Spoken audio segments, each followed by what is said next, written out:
Hello everyone, ఈరోజు మనం సింపుల్గా ఈజీగా పప్పుచారు ఎలా తయారు చేసుకోవాలో చూద్దాం. ముందుగా ఒక కుక్కర్ తీసుకొని కుక్కర్లో 1 కప్పు దాకా కందిబ్యాళ్ళని వేస్తున్నాను. కందిబ్యాళ్ళు వేసి బాగా ఒక 2-3 సార్లు కడుక్కోవాలి.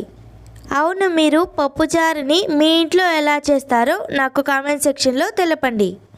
ఆ తర్వాత ఇందులోకి 1 కప్పు కందిబ్యాళ్ళకి 2 కప్పుల దాకా నీళ్ళని పోస్తున్నాను.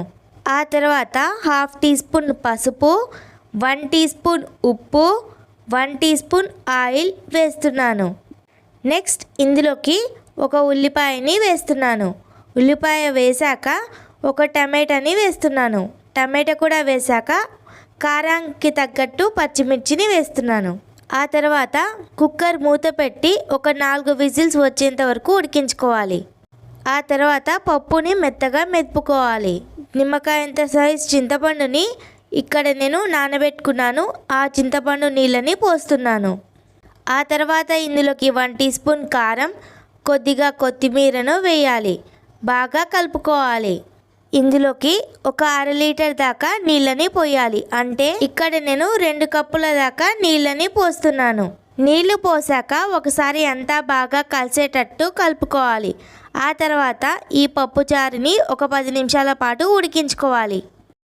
ఇప్పుడు మనం తిరువాతని పెట్టుకుందాం.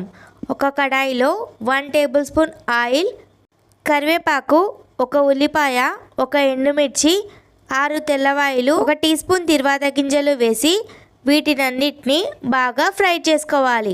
తిరువాత బాగా ఫ్రై చేసుకుంటే పప్పుచారు చాలా టేస్టీగా ఉంటుంది. తిరువాత బాగా వేగిపోయింది. ఇప్పుడు ఈ తిరువాతని పప్పులోకి వేస్తున్నాను. తిరువాత కూడా వేశాక కాస్త కొత్తిమీరను వేసి బాగా కలుపుకోవాలి.